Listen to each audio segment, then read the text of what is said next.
Eh bien, bonjour à tous et bonjour à toutes. J'aurais dû dire bonjour à toutes et bonjour à tous.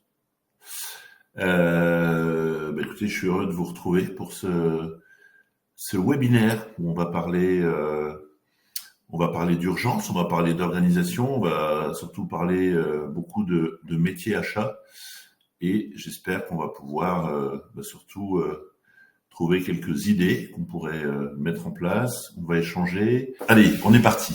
Alors, ce que je vous propose, peut-être rapidement me présenter, je pense plus aux petits nouveaux. Je m'appelle Fabrice Menlo. Je suis le dirigeant d'une société qui est basée à Lyon, qui s'appelle Crop & Co. et dont le métier est de s'occuper des organisations achats. Voilà. Donc, on a une activité chez Crop & Co, plutôt une activité de conseil et de formation. Là, dans cette activité, dont d'ailleurs pour partie s'occupe Michel, on vient aider les organisations à grandir, quel que soit leur projet. Donc c'est très tourné vers l'organisation, le développement des hommes, des pratiques, la gouvernance, quelquefois du support pour vous aider à convaincre un peu en interne. Donc c'est le thème de l'organisation des achats. Ça s'appelle Crop & Co. Et depuis maintenant 7 ans, et on attaque notre 8e année, on a développé un logiciel de gestion des achats qui s'appelle Ocaveo, qui va venir vous aider du coup à mieux vous organiser, puisque ce logiciel couvre l'ensemble du processus achat, depuis le besoin, le traitement de la planification, de la programmation, le traitement de la consultation, le sourcing, le suivi de vos fournisseurs, le suivi de vos contrats, l'exécution et tout ce qui va toucher au pilotage. Donc du coup, on a un flux complet. Voilà, donc Crop & Co, c'est la société, Ocaveo, c'est le logiciel. Et pour terminer sur ma présentation, j'ai décidé aussi, puisque du coup il me restait un tout petit peu de temps, de créer un blog qui s'appelle Apprendre les achats, où je veux partager avec vous un petit peu ce qu'on vit. On a beaucoup d'expériences à partager, beaucoup de vécu depuis toutes ces années. Et donc du coup, Apprendre les achats, c'est le bon véhicule pour parler du métier, et vous partager des éléments. Voilà, ça c'est pour la présentation. Alors aujourd'hui, ce webinaire, il est dans ma série de webinaires que j'ai appelé Et si on parlait achat et urgence. C'est-à-dire que le Et si on parlait achat, c'est pour moi le prétexte à évoquer des thèmes qui vous sont chers, ou en tous les cas des thèmes qui peuvent vous intéresser.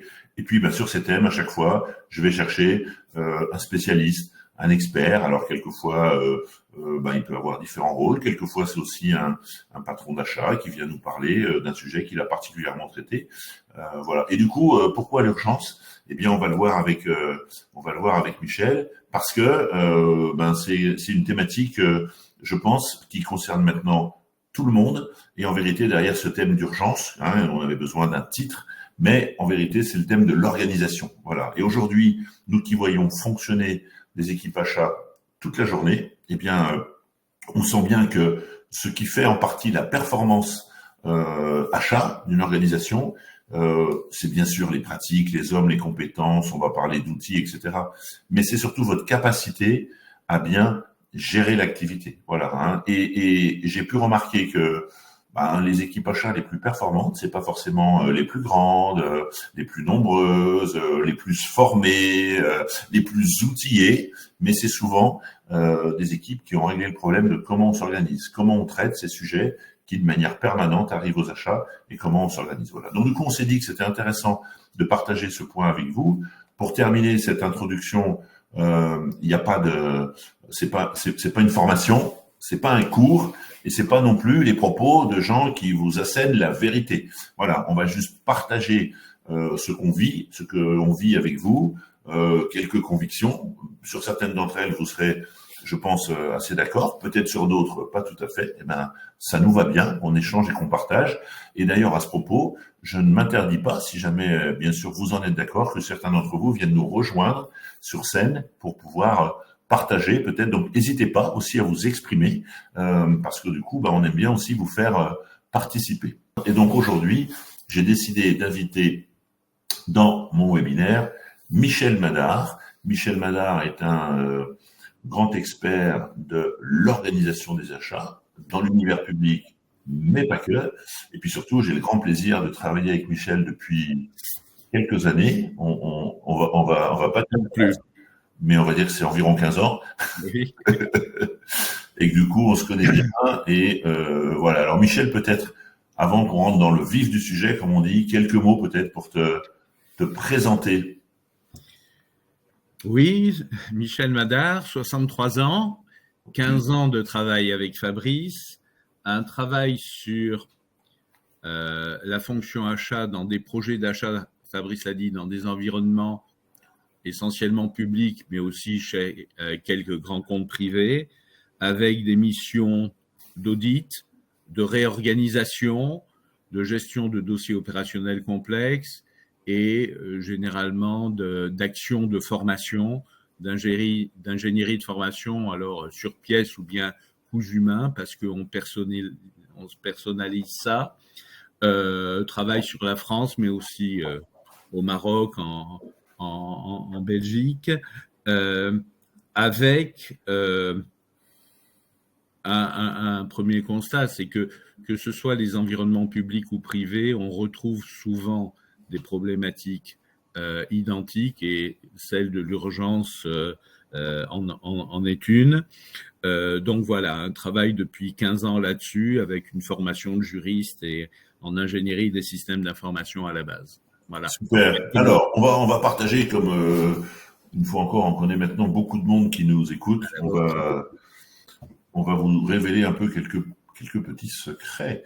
Le petit secret, c'est que quand j'ai dit à Michel et quand on a échangé tous les deux sur tiens, ça serait vraiment bien qu'on partage, et ben comme on est des consultants, Michel, il est parti tout de suite, il m'a fait un beau document, un beau document PowerPoint en me disant voilà ce qu'on va partager. J'ai dit super, maintenant tu l'oublies et on va discuter tous les deux comme on le fait assez souvent. Alors souvent, on discute tous les deux autour d'une problématique d'un client, autour d'une idée qu'on peut avoir, autour de ce qu'on a pu vivre, voilà, les uns et les autres. Donc du coup, j'ai proposé à Michel qu'on oublie un peu le document support et puis qu'on soit dans une discussion. Hein, donc du coup, on va vraiment échanger tous les deux sur ce thème. Et surtout, ça veut dire qu'on va se nourrir aussi des questions que vous allez poser ou des réactions. Hein. Donc encore une fois, je vous le redis, n'hésitez pas. C'est pas la télévision. Hein, on est dans un webinaire. Vous pouvez réagir. C'est promis. On vous donnera la parole. Donc n'hésitez pas. Alors Michel, une fois qu'on s'est dit qu'on allait parler de l'urgence, moi j'aime bien démarrer un petit peu par du coup sur ce thème. Hein, une fois encore l'urgence, la manière de s'organiser, etc. De manière un peu large. Qu'est-ce que l'on constate sur le terrain, hein, dans cette fameuse vraie vie, au-delà de ce qu'on peut entendre dans les écoles, dans les conférences, dans les réunions des trophées, etc.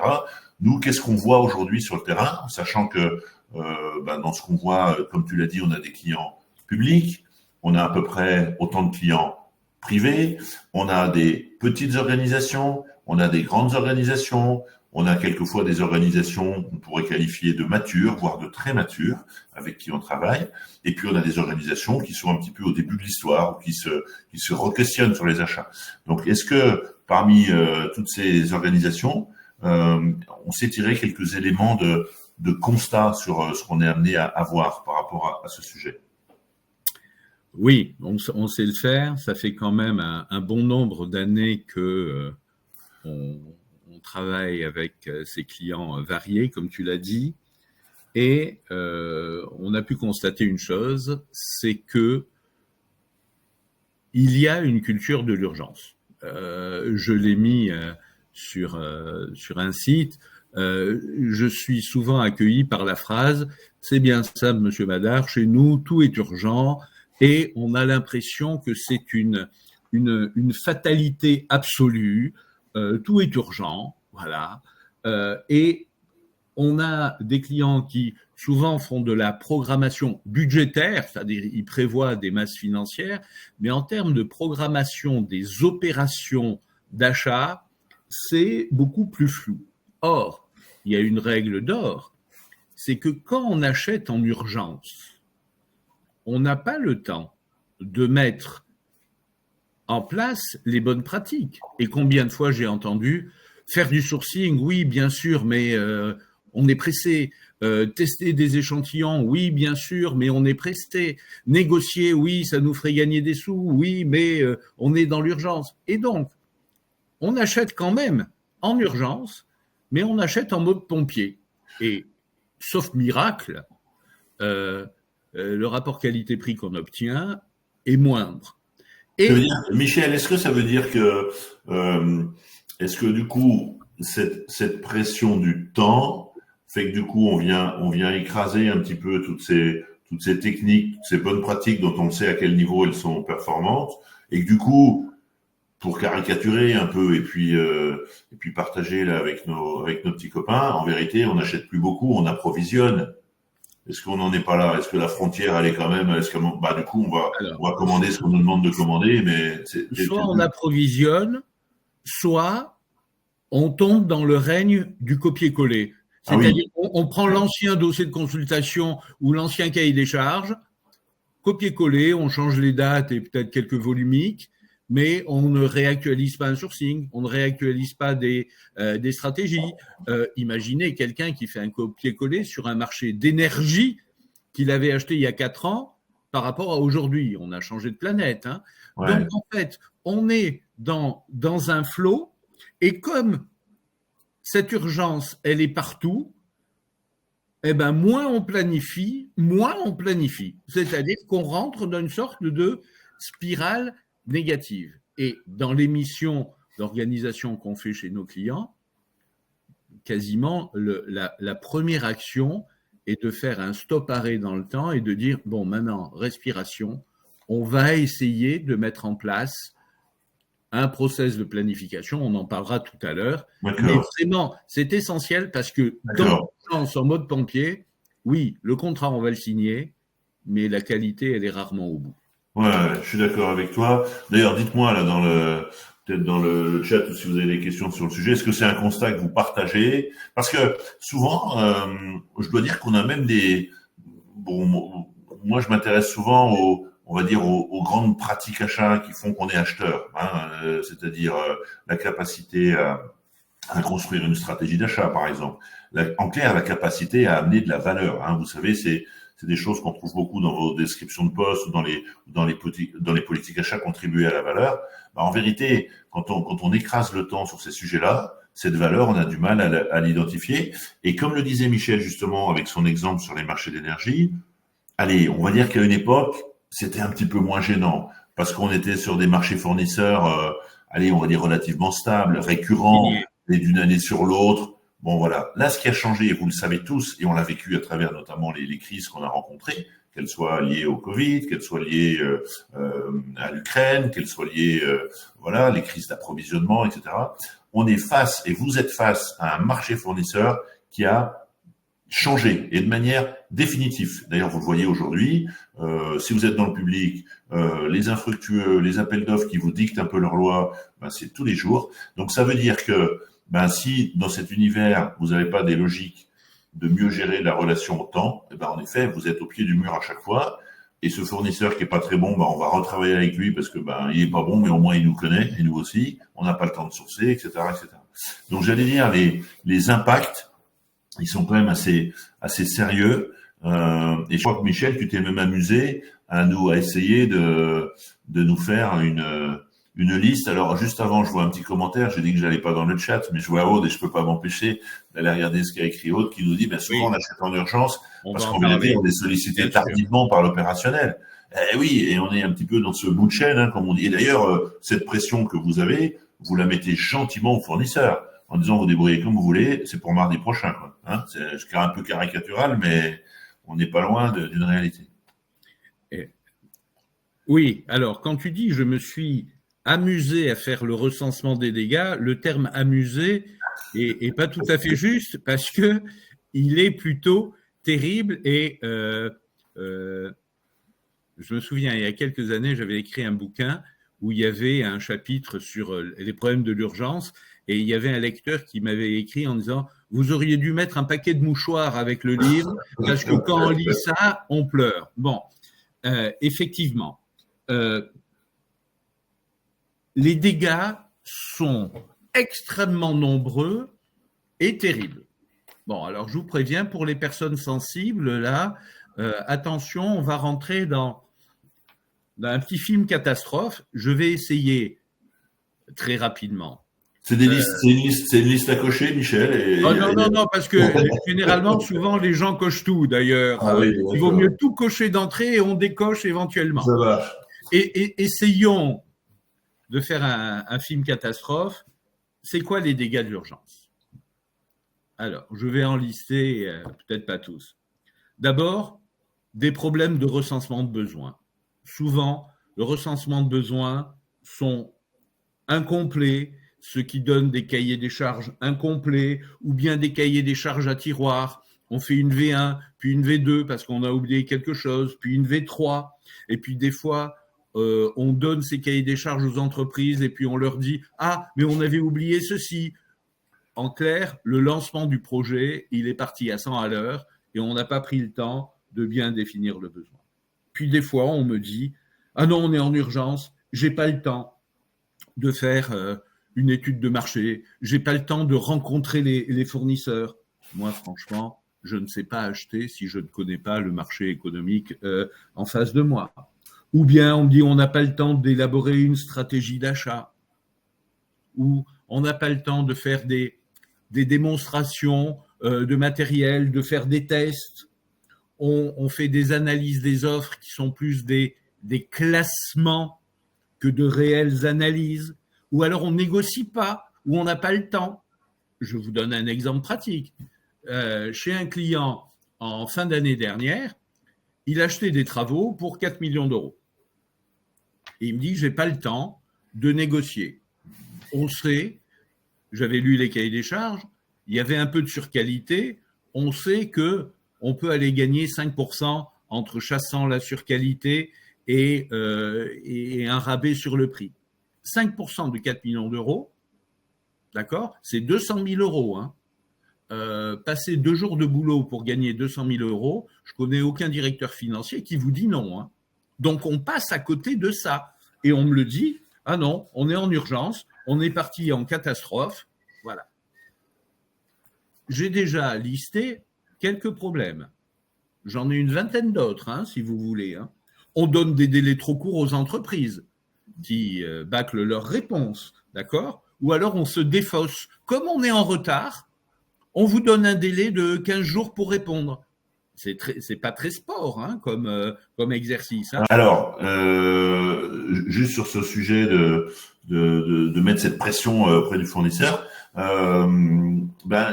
c'est bien évidemment c'est pas très bon parce que le fournisseur, dans le meilleur des cas, il va vous la faire payer. Hein, il n'y a pas de problème, je peux, mais du coup, voilà ce que ça veut dire. Et là, du coup, on est vraiment au pied du mur.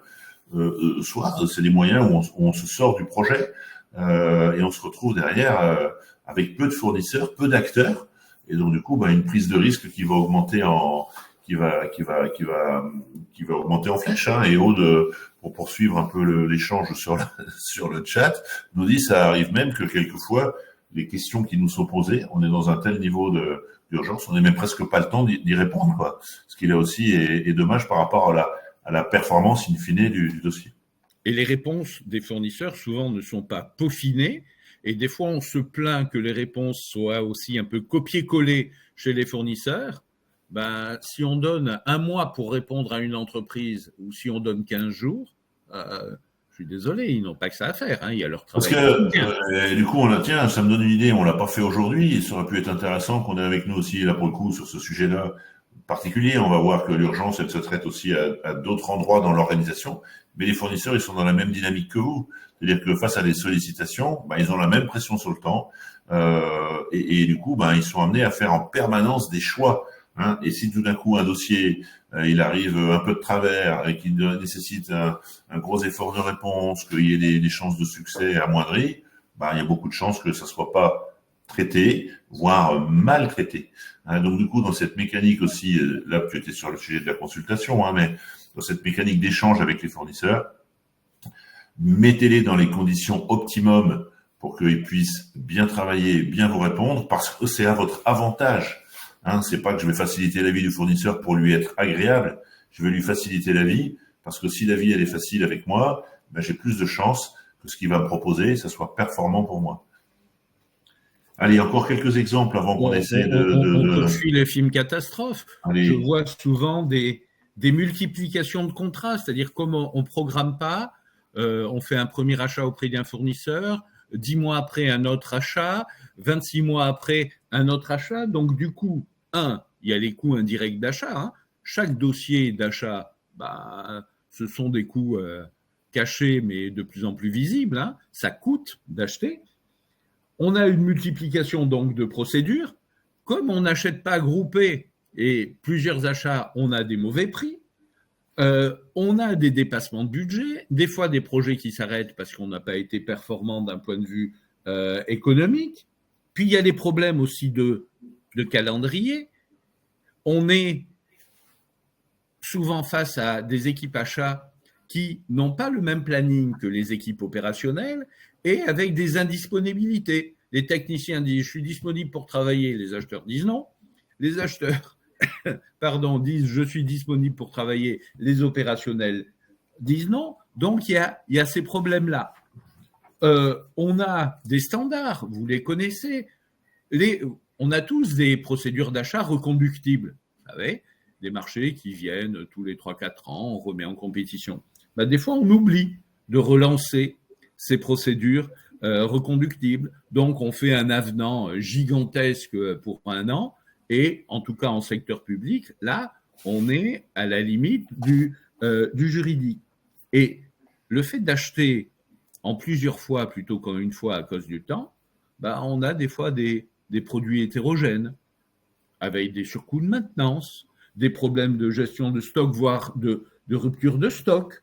On a même des fois des exécutions de marché, de contrats, qui se font avant même d'avoir signé le contrat. Je ne vous souhaite pas d'avoir un incident sur le chantier, hein, sans contrat. Donc on a ça, on peut en débattre, il y a encore une liste, mais in fine, tout ça, Michel, ça crée un mauvais climat en interne. Voilà, Ça crée un mauvais climat en interne, une mauvaise appréciation de l'acheteur de la part des techniciens, une mauvaise appréciation des techniciens de la part des acheteurs, ce qui fait qu'à un moment donné, on se parle moins et le travail collectif, il diminue. Or, on sait bien que un achat réussi, c'est un achat où les différentes équipes ont travaillé la main dans la main. Parce qu'il faut et j'allais dire, peut-être que le tout premier constat, une fois encore, on va avancer, on va essayer d'identifier quelques pistes de manière concrète et puis vous allez réagir. Mais j'allais même dire, peut-être le tout premier constat qu'on peut partager, c'est que du coup, quand on est dans ces logiques, c'est nous-mêmes d'ailleurs qui ne sommes pas très bien de se dire à un moment donné, mais je sais que ce que je suis en train de faire, c'est pas ce que j'appelle du bon travail. Et du coup, c'est jamais agréable pour qui que ce soit, que ce soit dans un univers d'achat professionnel, pour votre boulanger, pour qui vous voulez, d'avoir ce sentiment de pas produire du bon travail.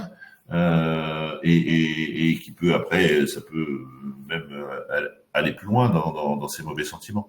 Donc du coup, ces postures dans lesquelles on s'installe. Alors à une époque, on disait ah non mais nous on aime bien, il y a un peu d'adrénaline, machin, on n'a jamais été aussi bon. Et puis j'ai entendu pendant des années des acheteurs qui quand ils disaient les achats pompiers, bon maintenant c'est devenu quelque chose de très péjoratif, mais à une époque c'était des acheteurs qui venaient sauver le monde, quoi. Voilà, ce que l'entreprise n'a pas su faire en termes d'organisation, ok, je m'en occupe, je vais appeler le fournisseur, etc.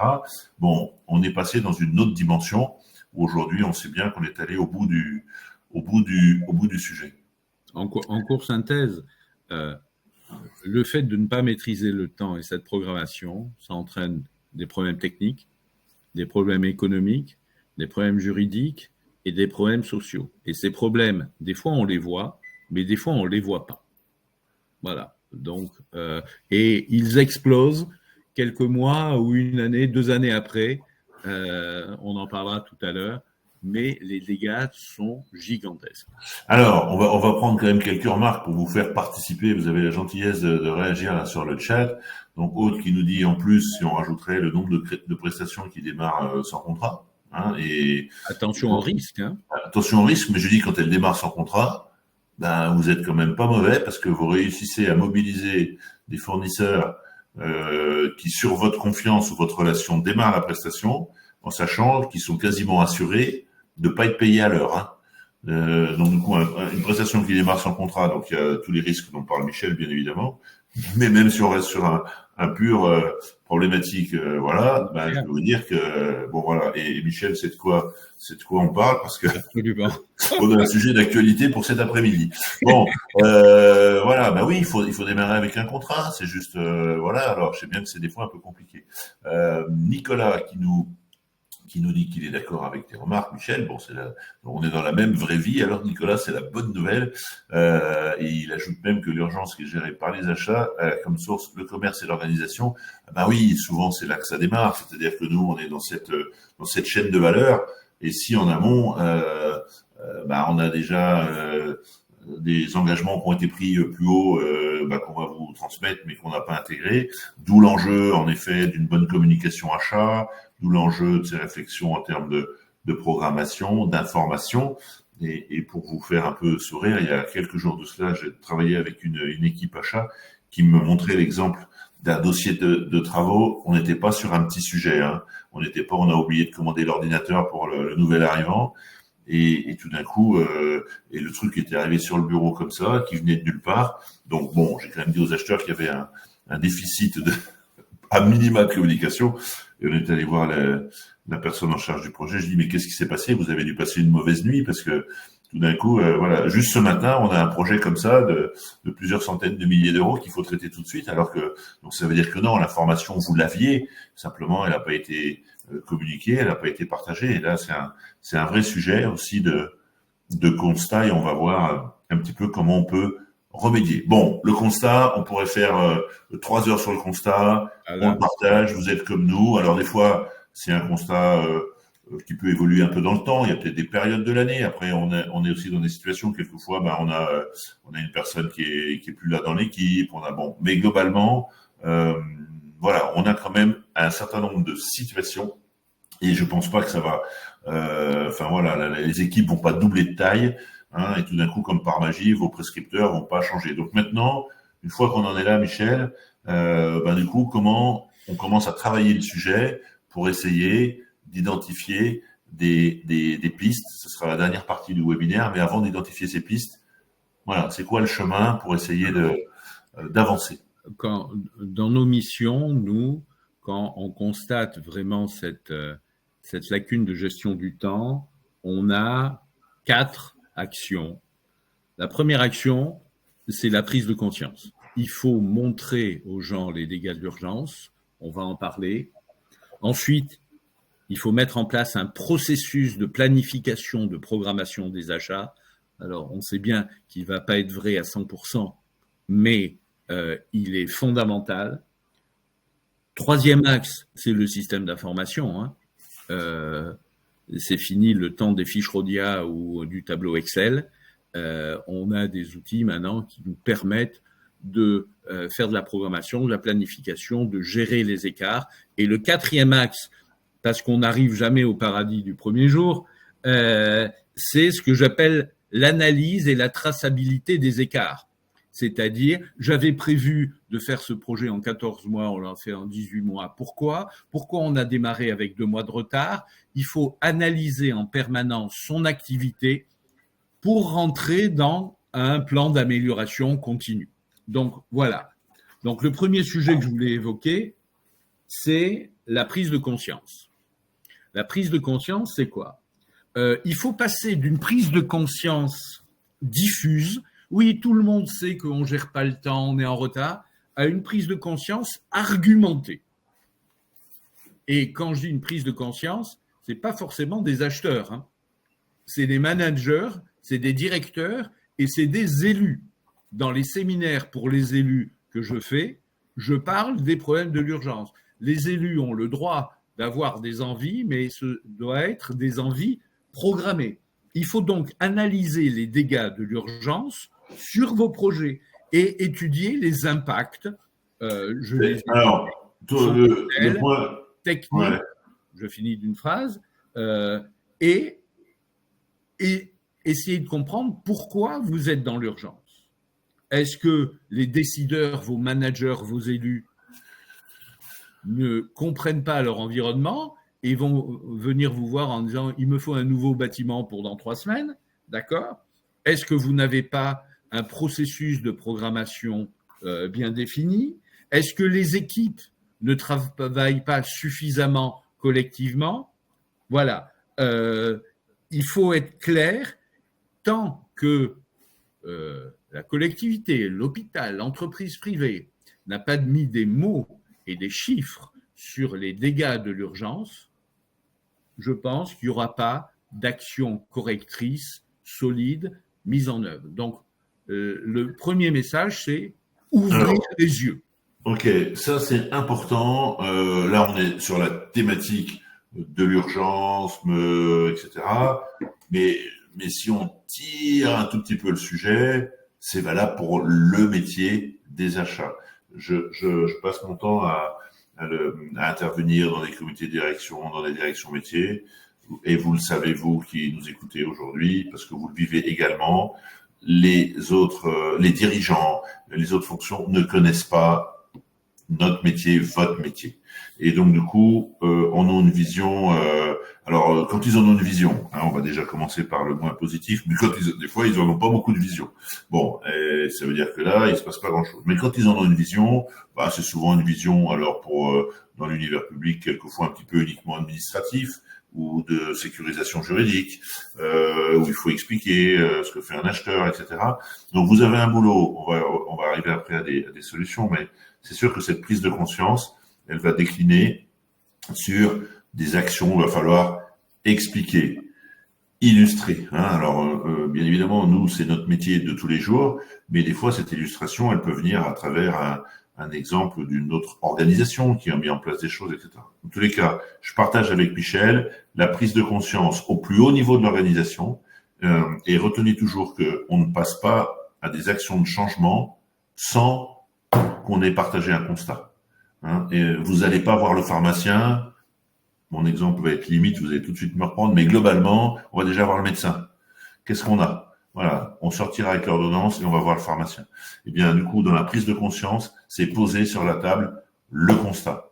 Voilà, tout ce qu'a listé avant Michel, voilà. Et j'allais dire pour vous, prenez des exemples concrets. J'ai eu l'autre jour pour une collectivité un sujet autour du tramway.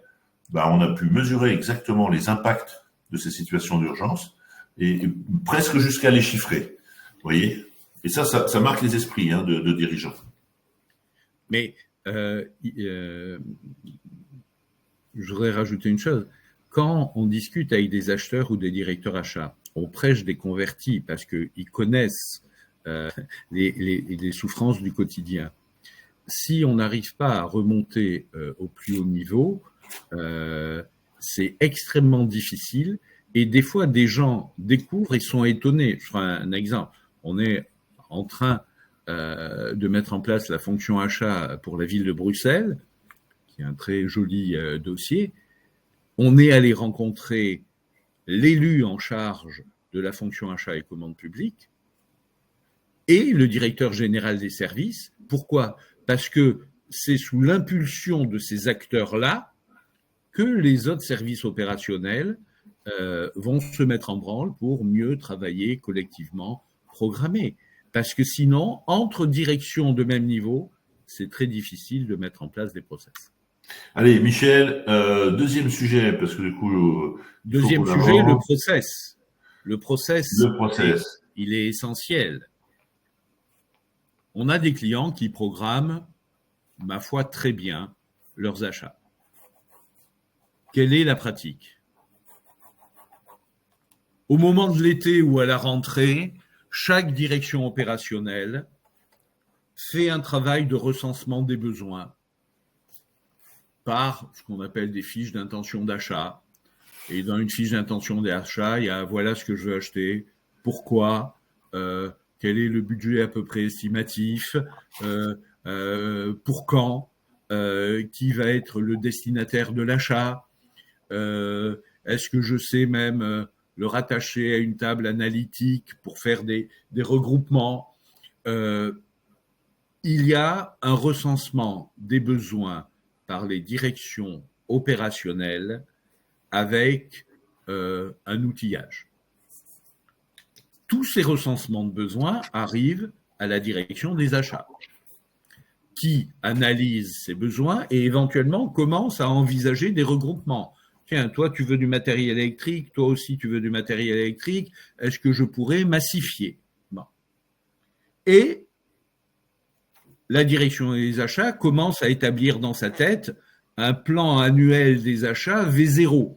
Quand je dis plan annuel, c'est un abus de langage, il peut être pluriannuel, hein, bien évidemment. Donc, à un moment donné, et généralement vers l'automne, où on s'approche de la fin d'année, il y a un plan annuel des achats V0.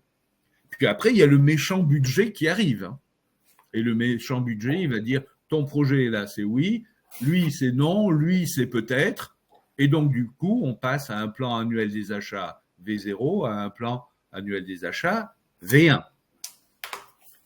Du coup, en début d'année, une direction des achats a sa feuille de route la plus précise possible. On n'est pas dans la vérité absolue. Et du coup, on peut élaborer un plan annuel des marchés, puisque un dossier d'achat, ça peut être la passation d'un marché public ou d'un marché privé, ou même de plusieurs. Si on ne rentre pas dans ce processus, fiche d'intention d'achat, à la rentrée schématiquement, pour établir un plan annuel des achats V0, puis V1 après budget, et un plan annuel des marchés, qu'est-ce qui se passe? Si on n'a pas ça, on va être comme à la sécurité sociale, on va prendre son ticket, En et fait, un dossier faut pas trop, chasse l'autre. faut qu'on se fâche avec personne. Hein. Non, mais je parle des locaux où on va prendre un ticket. Et donc, schématiquement, je dis souvent cette phrase, en tout début d'année, le directeur des achats doit avoir une feuille de route sur les projets qu'il va devoir à gérer pendant l'année. Il a cette feuille de route et ensuite, projet par projet, rentrer dans un planning prévisionnel. Alors après, on me dit, souvent je finis là, ah, mais il y a les impondérables, bien sûr, mais il ne faut pas se servir de l'exception pour ne pas définir une règle. Alors, je pense que bon, ce sujet de la programmation, hein, c'est comme ça qu'on l'appelle dans l'univers public, la planification d'activités dans l'univers privé, c'est la même chose. Je crois que là vraiment, on touche à un point, en effet, qui est absolument essentiel. Elle peut être incomplète. On peut rester à l'état du V0 si tu lui donnes des chiffres, etc. Mais je crois qu'il faut vous faire violence pour qu'il y ait interdiction de non prévoir. C'est pas possible. C'est-à-dire que là, pour le coup, on est vraiment, voilà, on est comme les pompiers, quoi. On est dans la caserne, on est dans le camion et on attend qu'on vienne nous chercher. Non, parce qu'il y a quand même une partie des sujets dont vous savez qu'ils vont arriver. Hein, il y a des sujets que techniquement vous allez avoir à traiter parce que les marchés arrivent à échéance, parce que ce sont des besoins récurrents, etc. Donc là, je crois qu'il est absolument impératif de déclencher cette prise de conscience de la nécessité de cette programmation et après d'une manière technique en plus pour toutes des raisons on va dire légales presque vous en avez besoin hein, pour pouvoir respecter une computation des seuils, pour pouvoir respecter des budgets, etc.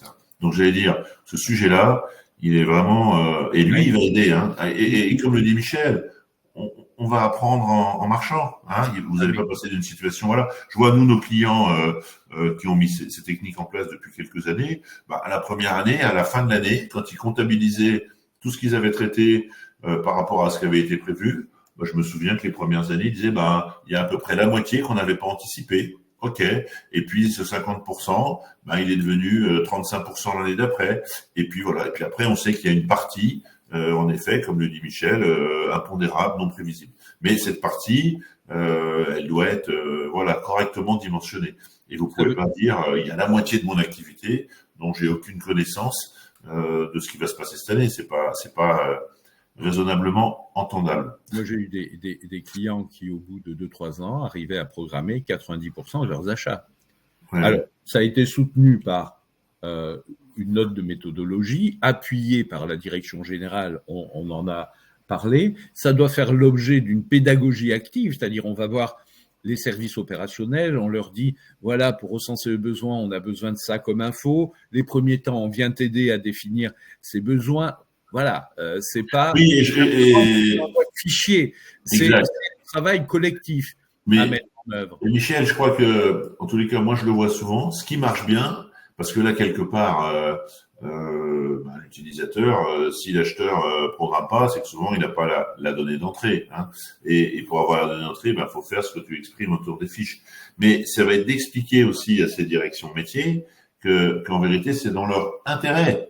Hein. C'est-à-dire que c'est pas uniquement j'ai besoin que tu programmes pour que moi, acheteur, j'ai un job plus organisé, c'est que si je suis plus organisé, ton dossier, on va pouvoir le traiter, hein, là où quelquefois on n'a même pas le temps de réaliser le dossier. On va peut-être pouvoir déclencher des logiques économie. Je vois que dans le chat, là, on parle de RSE, etc., etc.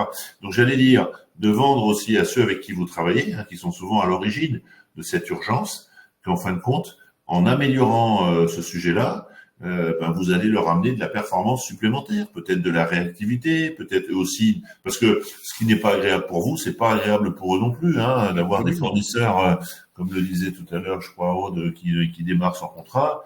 Le fournisseur, il va pas forcément appeler l'acheteur, il va aller appeler le patron du projet avec qui il discute pour lui parler du pays, comme on dit. Ok. Programmation, planification. Troisième. C'est un process essentiel et sans ça. Donc, il y a des méthodologies de mise en œuvre, mais c'est vraiment l'acte fondamental. Et cet acte fondamental, il est supporté par un troisième élément, c'est le système d'information. C'est-à-dire que il y a des années et des années, on avait des fiches RODIA, puis après on a eu Excel. Il faut des outils de type système d'information qui permettent à chaque direction opérationnelle de recenser les besoins, à une direction achat de récupérer ces ensembles d'informations pour élaborer le plan annuel des achats. Et puis après, dans les suivis de projet, on a fait un planning prévisionnel de ce projet, on saisit des dates de planning réel et on voit les écarts et on essaye de comprendre pourquoi. Quand un projet de travaux passe de 24 mois à 26 mois, il n'y a pas mort d'homme. Mais quand il passe de 24 mois à 44 mois, c'est quand même, ça fait partie du scope de l'analyse. Hein. Il faut essayer juste avant Michel, permettre de faire ce travail de programmation, d'agglomération et de suivi opérationnel et de gestion des écarts. C'est un point qui est important. Juste quelques mots peut-être sur la partie SI achat et on va essayer d'être objectif parce que comme vous le savez, on est nous-mêmes. D'ailleurs, je vais vous dire pourquoi aujourd'hui on a développé OKVO il y a 7 ans. En vérité, d'ailleurs, je tiens toujours à leur faire un petit clin d'œil amical. Et je crois qu'il y a quelqu'un de la métropole de Marseille qui est par là. Donc du coup, voilà, Christophe Hannequin à l'époque, Franck Perrin à Nancy au CHU, et puis d'autres clients dans l'univers privé. Nous faisaient tous la même remarque en disant, en fin de compte, on a beaucoup de fichiers Excel, mais du coup, on n'y arrive plus. Ça va trop vite et c'est jamais à jour. Voilà. Et donc, du coup, on a développé OKVO. Au-delà d'OKVO, il y a d'autres acteurs, bien sûr, sur le marché. C'est quand même OKVO le meilleur, mais il y en a d'autres. Le petit clin d'œil, c'est que maintenant, vous avez des solutions. Et ça, c'est quand même nouveau. Hein, ce qu'on vous dit là, on vous l'aurait pas dit il y a 10 ans avec Michel ou il y a 15 ans. Parce que l'informatique, on va dire métier achat, il y avait des choses sur les marchés, bien évidemment. Il y avait des choses sur les appros, la finance. Mais sur le métier achat, un suivi de stratégie, un pilotage de spazer, comme vous êtes en train de les faire, je vous mettais au défi de pouvoir les faire dans un système d'information. Aujourd'hui, c'est possible, ça existe avec les outils. Et c'est vrai que moi, je vois que ce soit sur la programmation, le plan de charge, le suivi d'un dossier, une action, etc. Quand vous avez un outil collaboratif, et on est passé en quelques années d'un système où chacun avait un bout du dossier, où aujourd'hui, il y a un dossier unique et il y a plusieurs personnes qui peuvent accéder à l'information. Donc, la notion de système, c'est pas si vous mettez que le système en place et que vous occupez pas à mettre en place ce que disait Michel, la prise de constat, la programmation, etc., ben voilà, vous aurez quand même pas beaucoup de résultats très positifs. Par contre, à l'inverse, si vous mettez tout le dispositif en place et que vous l'outillez pas, vous allez quand même un peu ratatouiller, quoi. C'est clair, hein, vos fiches d'expression de besoin, format Excel que vous recevez des utilisateurs, bon courage pour avoir une vision consolidée rapide de la programmation.